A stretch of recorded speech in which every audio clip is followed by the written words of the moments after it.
Bonjour, bienvenue pour ce 5e détour qui, vous le savez, sera uniquement poétique. Nous avons commencé d'abord par cheminer gentiment à travers l'œuvre Alcool d'Apollinaire. Nous avons étudié un petit peu, regardé son titre et les hypothèses qu'il pouvait fournir. Nous avons tourné autour de cette incroyable devise J'émerveille. Nous allons aujourd'hui poursuivre autour du premier poème du recueil, Zone. Alors on parle de Zone en disant que c'est un poème inaugural, il inaugure, liminaire. On parle aussi de poème programmatique parce qu'il donne un programme, le programme poétique qu'Apollinaire souhaite nous faire partager à nous lecteurs. Zone est aussi considéré comme un manifeste poétique. Cela veut dire que le poète veut dévoiler tout l'art qu'il est capable de réaliser. Il veut manifester ses capacités de poète. Et il veut faire preuve de modernité. Vous vous rappelez, nous avions terminé gentiment sur ce mot, notre 4e bagnode. Nous recommençons gentiment avec ce mot pour la 5e. Zone donc, et commençons par son titre qui est, je vous le rappelle, ce que la perspective du fondant est au biscuit du même nom, car la littérature est une pâtisserie fine qui nécessite un certain nombre d'ingrédients. Zone, au début du XXe siècle, le terme est employé pour désigner à Paris les faubourgs d'habitation précaires construites à la place des fortifications. Donc, si zone est concrètement un lieu en dehors de la ville et de son centre, le poème Zone est donc un poème excentré de la tradition poétique, en dehors de la norme, des règles et des codes. Car quand on veut tout simplement révolutionner le genre poétique en le modernisant, il faut forcément le faire en réinventant la poésie au gré d'une écriture innovante, en rétablissant de nouvelles règles, mais sans renier la tradition. Il n'est pas question de faire table rase du passé pour Apollinaire, mais de se projeter vers autre chose, vers de nouvelles façons de voir le monde et de l'écrire. Initialement, le poème s'appelle Cri, C-R-I. Peut-être pour offrir à la révolution poétique le maximum de visibilité auditive, mais c'est le titre Zone qui a été choisi, plus modeste phonétiquement parlant, je vous l'accorde, mais indéniablement plus subtil, à l'image du poète et de ses réflexions. Autre point à préciser avant de commencer, c'est que Zone est le dernier poème qui a été écrit. Vous savez que pour rédiger Alcool, il y a 15 ans d'écriture poétique, 15 ans de poèmes publiés de ci, de là dans différentes revues. Le dernier poème écrit, c'est Zone, et Apollinaire décide de le placer en tête de son recueil comme poème liminaire, inaugural, programmatique. Ça va ? Voilà. Enfin, si les spécialistes s'étrient en ergotant à l'infini sur l'organisation interne du recueil, une chose est incontestable, c'est sa circularité. Alors vous allez me dire pourquoi ? Tout simplement parce que les 3 derniers vers du dernier poème qui se nomme Vendémiaire, vendange de ce recueil, sont la suite et la succession des 3 premiers vers qui inaugurent Zone. En preuve, je vais vous lire tout simplement. Vendémiaire. Et la nuit de septembre s'achevait lentement, les feux rouges des ponts s'éteignaient dans la Seine, les étoiles mouraient, le jour naissait à peine. Zone. À la fin tu es là de ce monde ancien, bergère au Tour Eiffel, le troupeau des Pombelles ce matin. Tu en as assez de vivre dans l'antiquité grecque et romaine. Ça fonctionne. Donc vous remarquez que les vers se suivent dans une temporalité effective. On passe bien de l'aube, de jour naissait à peine, au petit matin. Et enfin, si nous avons une certaine circularité au sein du recueil, nous avons aussi une circularité au sein du premier poème Zone, puisque s'il commence au petit matin, il se termine par Adieu, adieu, soleil coucou coupé, brutalité syntaxique qui clôt symboliquement le jour et la frénésie poétique d'Apollinaire. Double circularité donc du recueil et du premier poème. Et cerise sur le gâteau, quand on sait qu'en plus que l'étymologie grecque de zone, c'est la ceinture, la boucle, c'est aussi la boucle qui sertit la bague. Écoutez, la boucle est bouclée, tout est lié, tout est pensé, rien n'est innocent, car je vous le rappelle, Apollinaire est un homme d'esprit et de culture, à qui rien n'échappe. André Breton le dit merveilleusement dans ses entretiens, Apollinaire avait choisi pour devise « J'émerveille », et j'estime encore aujourd'hui que de sa part, ce n'était pas trop prétendre. Muni de connaissances étendues qu'il était presque seul à avoir dans des domaines spéciaux, les mythes, tout ce qui ressortit à sa grande curiosité, aussi bien que tout ce qui gît dans l'enfer des bibliothèques. Si c'est Apollinaire qui le dit, si c'est André Breton qui le dit d'Apollinaire, tout est merveilleux. Voilà. Alors nous ne commencerons pas une étude de zone sans une petite lecture. Ce seront l'étude de 41 vers de zone et nous allons commencer par une petite lecture d'une vingtaine de vers pour commencer, histoire de vous amener gentiment à découvrir ce poème. À la fin, tu es là de ce monde ancien, bergère au Tour Eiffel, le troupeau des ponts belles ce matin. Tu en as assez de vivre dans l'antiquité grecque et romaine. Ici, même les automobiles ont l'air d'être anciennes. La religion seule est restée. La religion est restée simple, comme les hangars de port aviation. Seul en Europe, tu n'es pas antique au christianisme. L'Européen le plus moderne, c'est vous, Papidis. Et toi que les fenêtres observent, la honte te retient d'entrer dans une église et de t'y confesser ce matin. Tu lis les prospectus, les affiches qui chantent tout haut. Voilà la poésie ce matin. Et pour la prose, il y a les journaux, il y a les livraisons à 25 centimes, pleines d'aventures policières, portraits des grands hommes et 1000 titres divers. J'ai vu ce matin une jolie rue dont j'ai oublié le nom. Neuve et propre du clairon, du soleil, elle était le clairon. Les directeurs, les ouvriers et les belles sténodactylographes, du lundi matin au samedi soir, 4 fois par jour y passent. Le matin par 3 fois, la sirène y gémit, une cloche orageuse y aboie vers midi. Les inscriptions des enseignes et des murailles, les plaques, les avis, à la façon des perroquets criaillent. J'aime la grâce de cette rue industrielle, située à Paris entre la rue Aumont-Thiéville et l'avenue des Ternes. J'arrête là pour commencer.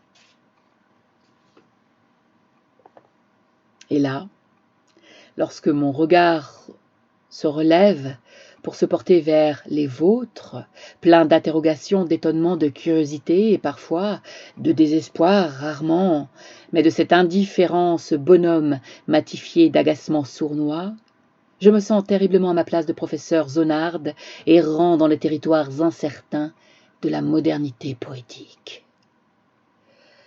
La solitude du professeur est une donnée incontournable de ce métier, elle est aussi une réalité intrinsèque. Mais comment faire pour vous amener, oui, vous, les planqués du fond de l'écran, comment faire pour vous aider à aborder les rives apollinariennes? Comment faire? Adopter une vision de fourmi, en cheminement doucement au sein du poème. Et parce que la poésie se regarde avant de se lire et s'écoute avant de se comprendre, nous allons débuter tout simplement en observant gentiment ce poème, en l'observant visuellement, tout simplement, et en décrivant ce que nous voyons. Et là, les amis, nous ne voyons pas grand-chose, parce à part ces 3 premiers vers qui sont mis en exergue par des espaces limités, à part éventuellement des espaces entre un certain nombre de vers sans que ces vers soient véritablement symétriques, nous constatons surtout l'asymétrie de tout cela. Pas de strophes visibles et compréhensibles à l'œil, des vers longs, des vers courts, des vers qui débordent. Rien de construit, rien de symétrique, visiblement. Et puis, au niveau des thématiques, là aussi, nous pouvons nous interroger. Nous avons entendu parler de Tour Eiffel, certes. Nous avons entendu parler d'aviation, oui. Nous avons entendu parler de religion et tout ça entremêlé. Mais quoi d'autre? D'enfance, un petit peu. Mais quoi d'autre? Alors, attaquez une vision de fourmi et commencez gentiment par les 3 premiers vers. À la fin, tu es là de ce monde ancien, bergère au Tour Eiffel, le troupeau des ponts belle ce matin. Tu en as assez de vivre dans l'Antiquité grecque et romaine. Ces 3 premiers vers sont mis en exergue au début du poème, isolés, car ils introduisent l'esprit de zone et surtout la rupture que proposent d'emblée les vers 1 et 3. Parce que, à la fin, tu es là de ce monde ancien, veut dire exactement la même chose, mais de façon différente, tu en as assez de vivre dans l'Antiquité grecque et romaine. Ça veut dire simplement que le passé, c'est le passé, et que maintenant le passé, il faut le laisser passer, tout simplement. Par contre, le vers 2, au milieu de ce passé qu'il faut laisser passer, bergère au Tour Eiffel, le troupeau des ponts belle ce matin, surgit du passé vers notre présent, vers notre poème zone. C'est un surgissement. Le passé encadre le surgissement de la modernité qu'est cette métaphore personnifiée de la Tour Eiffel. Et en plus, l'idée de transformer ce symbole parisien en gardienne des troupeaux des ponts de la Seine, et donc du territoire parisien, image à la fois audacieuse, créative, poétiquement surprenante, très étonnante, novatrice, pour l'époque, 1913. Et là, les amis, une petite parenthèse s'impose, et pour ceux qui me suivent, vous le savez, la parenthèse est ma ponctuation préférée. La Tour Eiffel est née d'un brillant esprit qui souhaite offrir à l'exposition universelle de Paris de mai à octobre 1889 une construction hors norme, une dame de fer. Construite en 2 ans, 2 mois et 5 jours par 250 ouvriers, cette construction moderne remporte un succès tel que les politiques de l'époque vont décider de perpétuer en trouvant un emplacement à Paris pour placer cette tour Eiffel et la faire perdurer au-delà de l'exposition universelle. Ce sera au bord de la Seine, à l'extrémité nord-ouest du parc du Champ de Mars. Mais, parce qu'il y a toujours des mais en France. Toujours. Mais, alors même qu'elle n'est pas encore construite, une polémique va naître, transmise par le journal Le Temps le 14 février 1887. Une polémique qui critique l'installation de cette tour Eiffel dans Paris. Il y a des grands noms qui ont écrit cette lettre, de très grands noms. Victorien Sardou, Charles Gounod, Alexandre Dumas, Guy de Maupassant, Lecomte de Lille et bien d'autres. À ce stade-là, je ne peux pas résister de vous lire le début de la lettre. Extraordinaire, extraordinaire. Nous venons, écrivain, peintre, sculpteur, architecte, amateur passionné de la beauté jusqu'ici intacte de Paris, protester de toutes nos forces, de toute notre indignation, au nom du goût français méconnu, au nom de l'art et de l'histoire française menacée, contre l'érection en plein cœur de notre capitale de l'inutile et monstrueuse tour Eiffel que la malignité publique, souvent empreinte de bon sens et d'esprit de justice, a déjà baptisée au nom de tour de Babel. Toute la lettre est ainsi. Quand on pense à ce qu'est devenu la tour Eiffel, le symbole de la France, sourions joyeusement, rions. À noter l'excellente réponse de Gustave Eiffel qui développe avec finesse et intelligence ses arguments techniques d'ingénieur. Je vous laisse découvrir cela sur Internet. Allez, laissez bagnoder votre curiosité sur ces 2 merveilleuses lettres, l'attaque et la réponse. Heureusement, si certains artistes se méprennent, d'autres la peignent, la Dame de Fer. Seurat, Garenne, Picasso, Delaunay, Chagall, elle est déjà partout et pour longtemps et peinte par les meilleurs. Dès sa création, la Tour Eiffel est un succès fulgurant. Je ferme ma parenthèse. Ici donc, dans nos 3 premiers vers, la tour Eiffel se dresse dès le début de ce poème comme un emblème flamboyant, une colonne vertébrale qui symboliserait la modernité de l'œuvre. Et puisque nous parlons de modernité, l'un des aspects les plus forts de l'expression de cette modernité, c'est l'absence de ponctuation, aussi bien dans ce poème Zone que dans l'intégralité du recueil Alcool. Aucune ponctuation, aucune. Alors on a parlé de coup de génie, on a aussi évoqué l'influence de Marinetti, le fondateur du mouvement du futurisme. Alors pourquoi? Que cela change-t-il?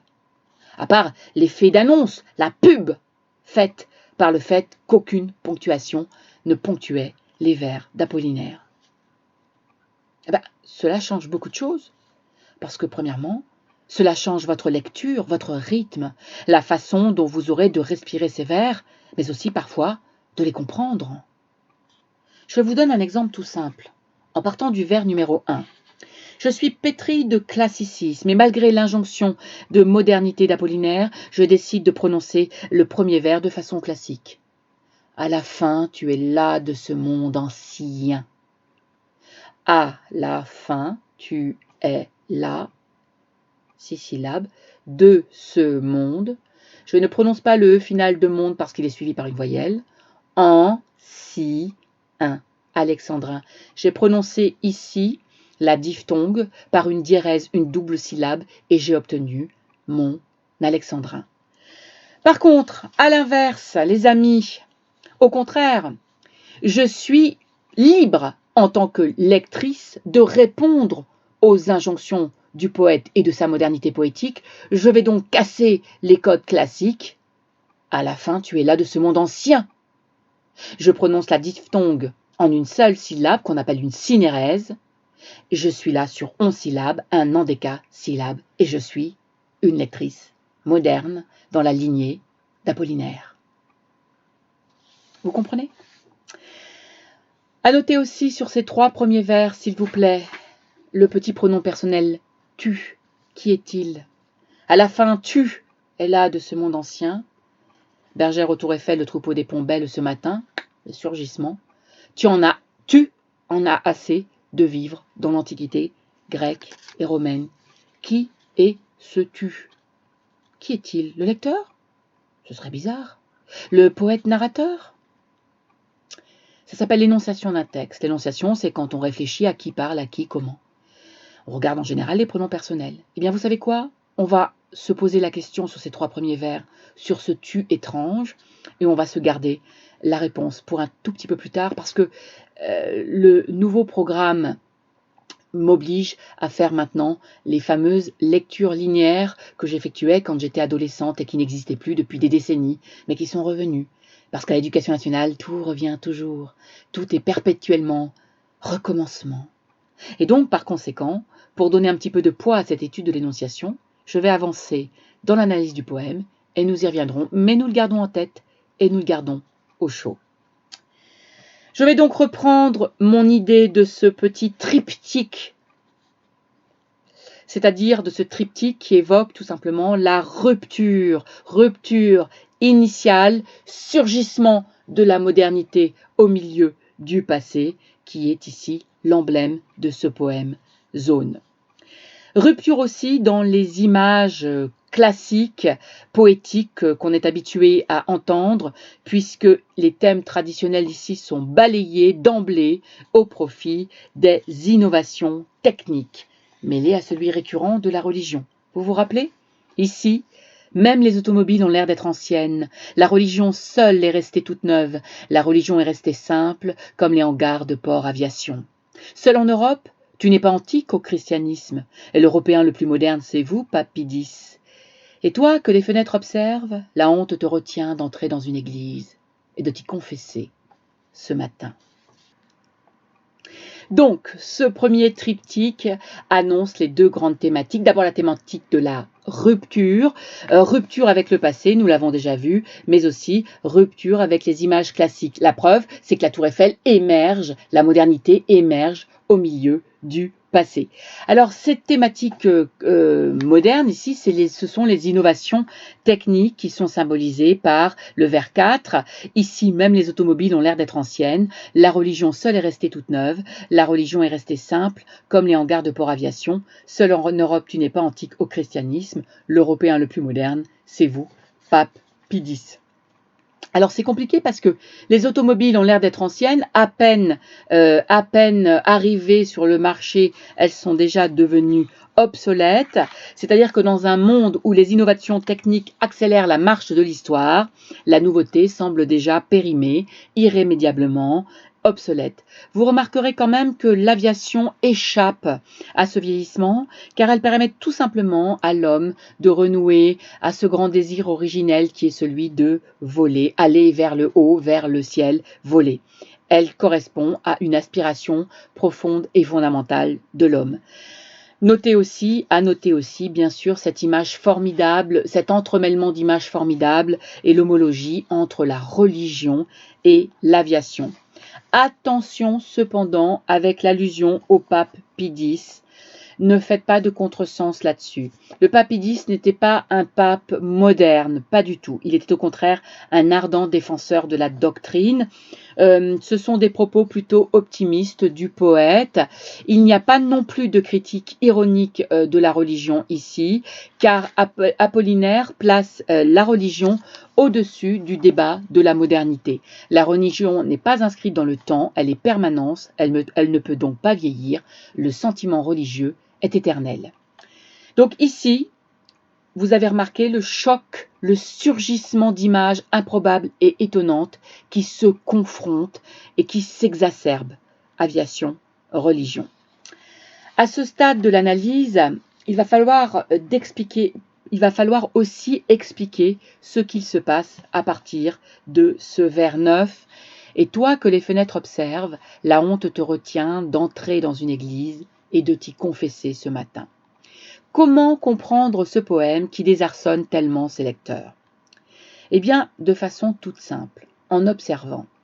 Quand vous vous promenez dans la rue, dans une rue citadine, votre regard navigue au gré de ce qui retient votre attention. Ça peut être un beau visage, un beau sourire, ça peut être une jolie tenue, une jolie robe, ça peut être aussi une voiture qui passe, ça peut être, pourquoi pas, un point architectural, ça peut être aussi une devanture de vitrine de magasin. Mais pendant ce temps-là, votre esprit, lui, va bagnauder, il va se promener au gré de vos divagations internes et mentales. Donc ça peut être la conversation avec votre chéri de la veille, ça peut être aussi, pourquoi pas, vos préoccupations domestiques, ça peut être aussi un souvenir d'enfance. Eh bien, c'est exactement ce qui se passe au sein de ce poème, et c'est exactement ce que va essayer de nous restituer Apollinaire, poétiquement parlant.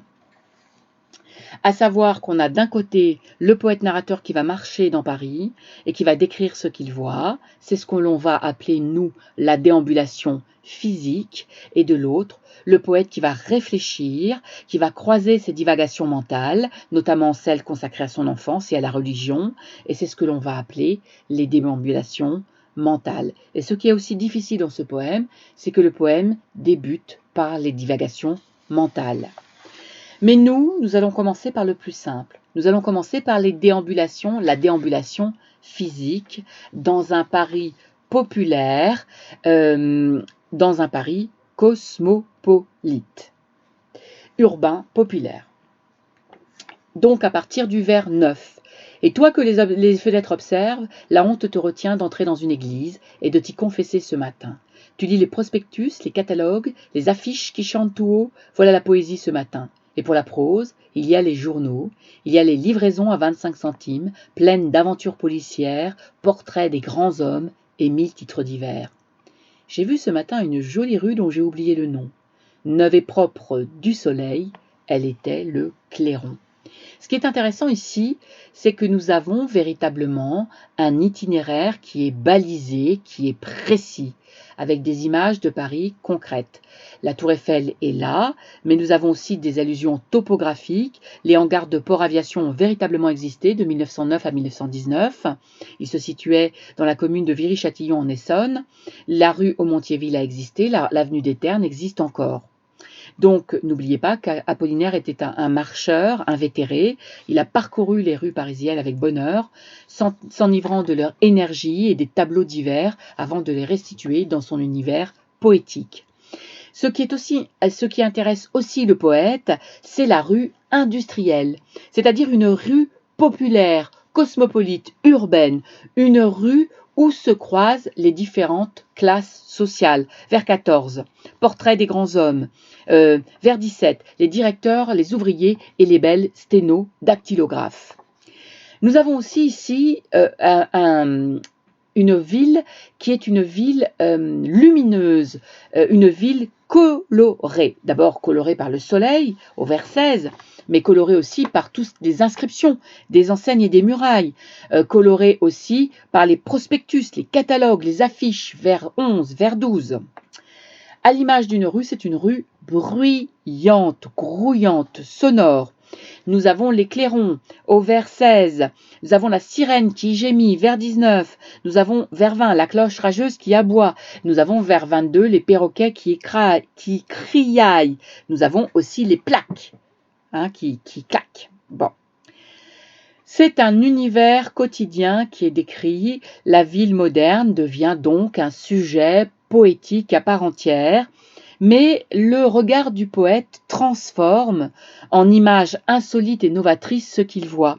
Et du coup, vers 9, les fenêtres observent, merveilleuse trouvaille poétique. Là aussi, vers 11, les affiches chantent tout haut pour montrer la clarté de leurs couleurs. Vers 22, les plaques, les avis ne claquent pas, elles criaillent comme les perroquets. Vous remarquerez la formidable inventivité poétique du poète.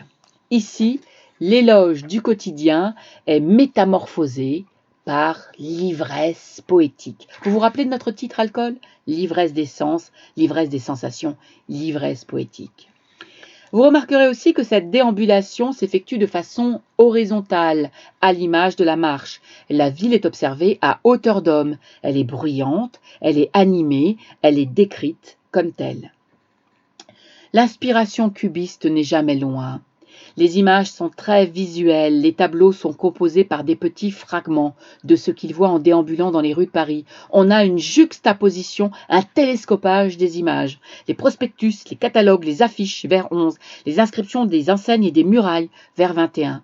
Les associations sont insolites et elles permettent de créer une nouvelle façon de voir les choses. Et vous remarquerez que le lecteur, lui, est tout le temps dans la surprise et dans le surgissement de ces images. Il est livré à lui-même, submergé par ce patchwork d'images, avec la liberté de trouver lui-même le rythme du poème, tout comme le spectateur a la liberté d'observer un tableau cubiste et cherche lui-même l'angle qui lui permettra d'aborder le sujet de sa toile. C'est une nouvelle manière de voir les choses, à la fois pleine d'humour, pleine de vie et pleine de sens, mais aussi pleine d'exigence, car le regard doit être neuf et le regard doit être curieux. Voilà. De même qu'on vient de parler de la déambulation physique, nous allons parler de la déambulation mentale du poète dans la ville.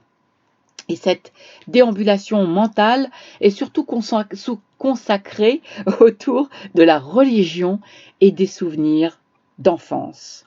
Et c'est pour ça que la lecture de ce poème est difficile, je vous l'accorde, car le poète débute justement par la déambulation mentale et ses réflexions sur la religion et sur les innovations techniques. Je ne reviens pas sur l'explication, mais vous avez compris.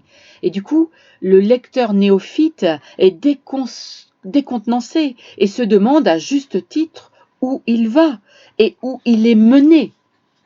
Ici, même les automobiles ont l'air d'être anciennes, la religion seule est restée neuve, toute neuve, la religion est restée simple, comme les hangars de port aviation seuls en Europe.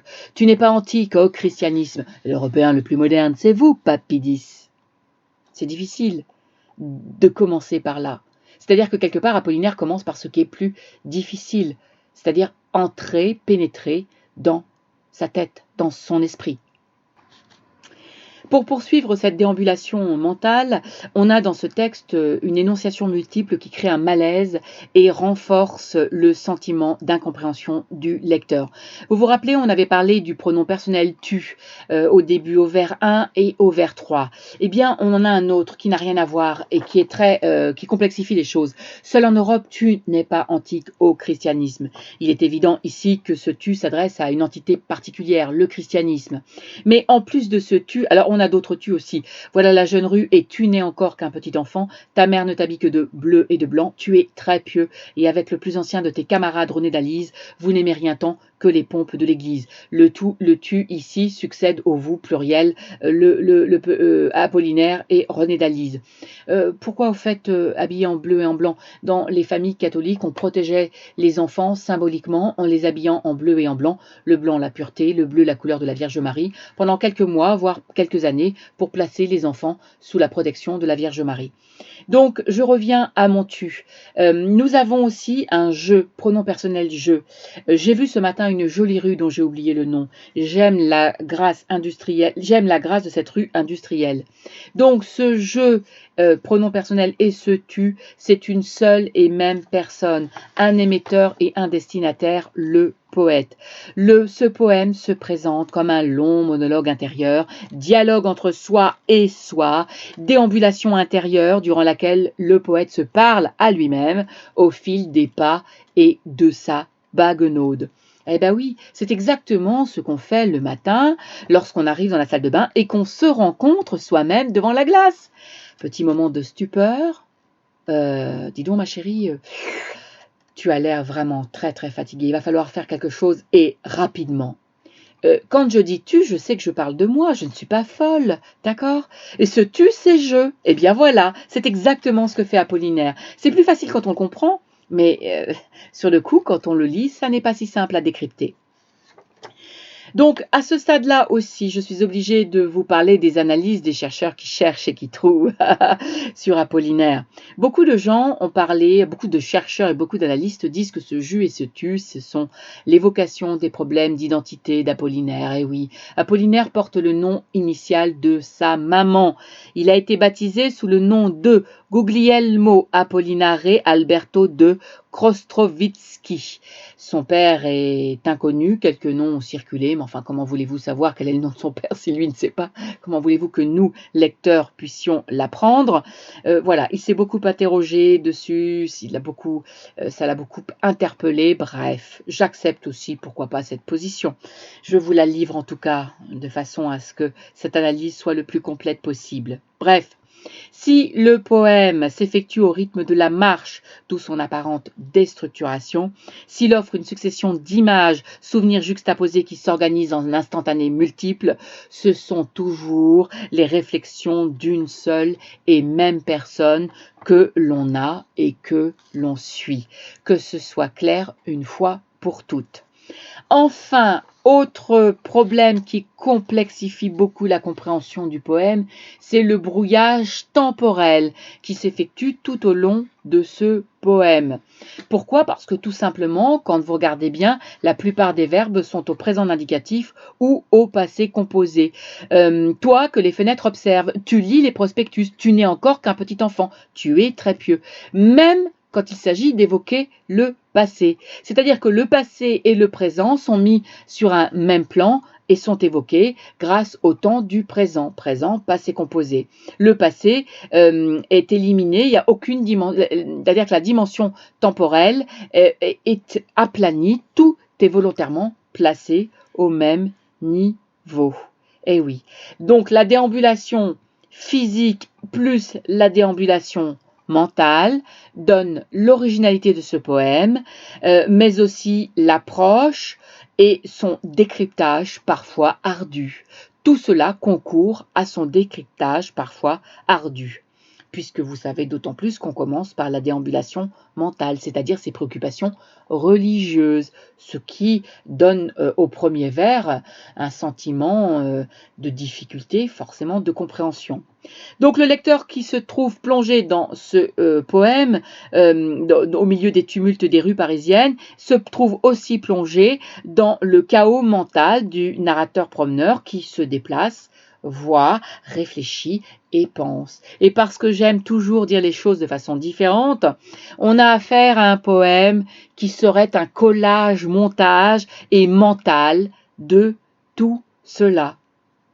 Et là, tout de suite, brusquement, les choses s'éclaircissent, vous comprenez mieux la situation. J'aborde maintenant ma dernière partie, l'envolée lyrique et l'envolée ascensionnelle du Christ. C'est-à-dire que ça se situe à partir du vers 30.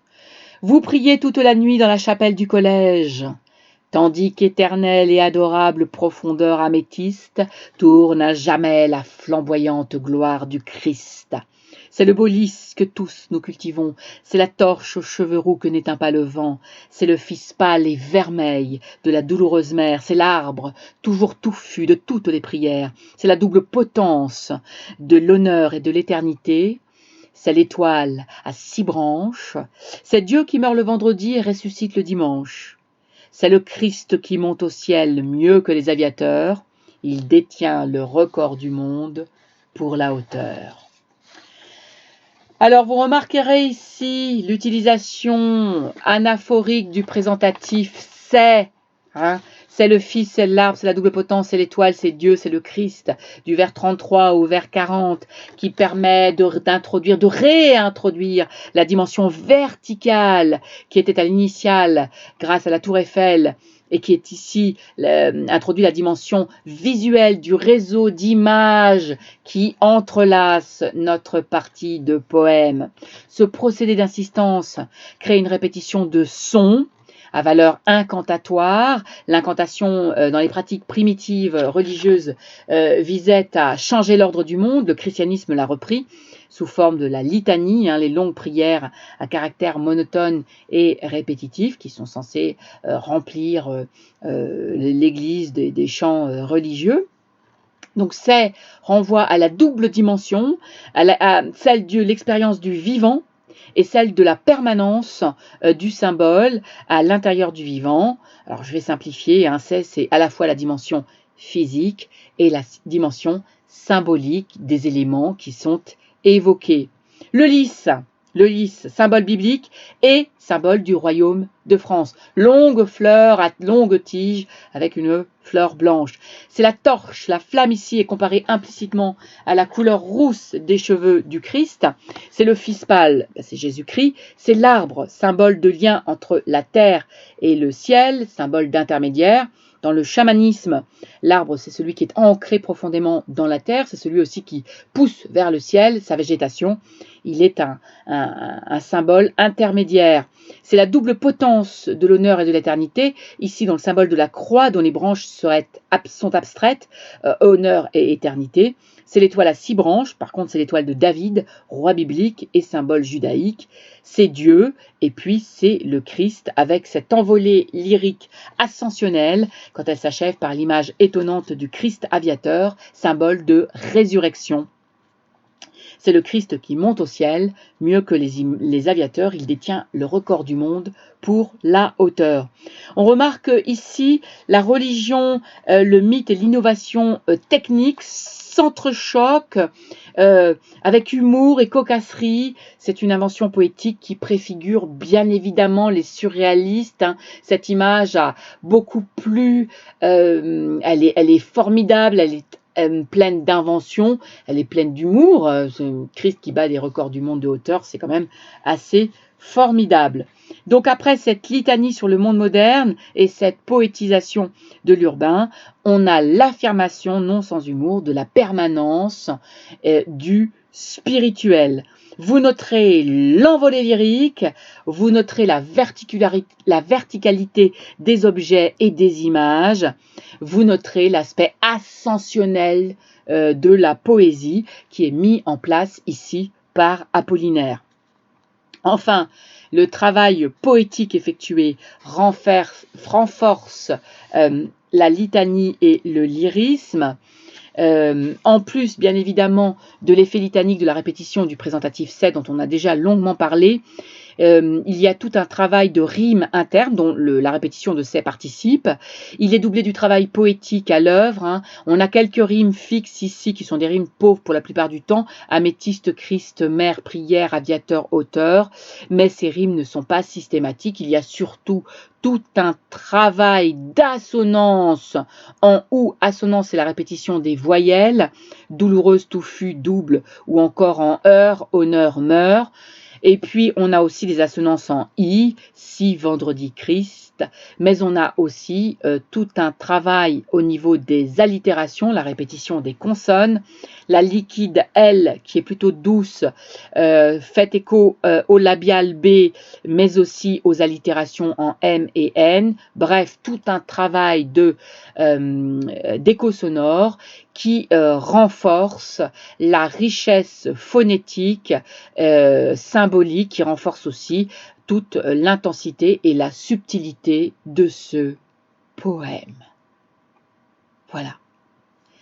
À ce stade de l'analyse, j'espère de tout cœur, j'expire aussi un petit peu parce que je fatigue, mais j'espère de tout cœur que vous avez quelques clés de compréhension de ce texte. Un texte finalement qui est facile à comprendre si on a compris que c'est une jonction à la fois de ce que le poète voit dans ses baguenaud dans Paris, de ce à quoi il pense, que tout cela est mêlé de façon poétique, avec une recréation poétique, qu'il se parle à lui-même. Et si vous avez compris cela, vous avez compris le poème Zone d'Apollinaire et vous pourrez du coup avoir le plaisir de le relire parce qu'Apollinaire, c'est comme un bon ragoût, ça n'est jamais aussi formidable que quand c'est lu et relu. Apollinaire appelle ça, Apollinaire est addictif. J'arrête là. Voilà. Et toujours parce que c'est touchant, merci à vous pour vos petits mots d'encouragement et pour tout votre soutien, parce que cela me touche et me fait plaisir. Il paraît que je dois vous demander de liker si cela vous a plu. On m'a dit que c'était le jeu, soit. Ne subissez pas vos vies, ne subissez pas vos lectures, soyez fiers de vous-même et des autres. Et je souhaitais, parce que nous sommes dans une baguenaude poétique, je souhaitais vous offrir quelques vers dans un petit jeu formidable qui n'a que le mérite d'exister. Nous avons 3 premiers vers, vous savez, ces merveilleux premiers vers, à la fin tu es là de ce monde ancien, bergère au Tour Eiffel, le troupeau des pombelles ce matin, tu en as assez de vivre dans l'Antiquité grecque et romaine. Eh bien, je vais ouvrir mon alcool au gré du hasard. Je vous regarde fixement, jour, hop, page de droite, et je vais vous lire les 3 vers qui vont suivre, les 3 premiers, c'est-à-dire du 4e au 7e. Je l'avais mis en retour. Donc 4e, malgré les volets, il fait tiède, ses lèvres sont entr'ouvertes. C'est extraordinaire, il est minuit. Je vous laisse à cette dernière baguenaude. À bientôt, bon détour de Catherine Cholez. Portez-vous bien, à bientôt. Au revoir.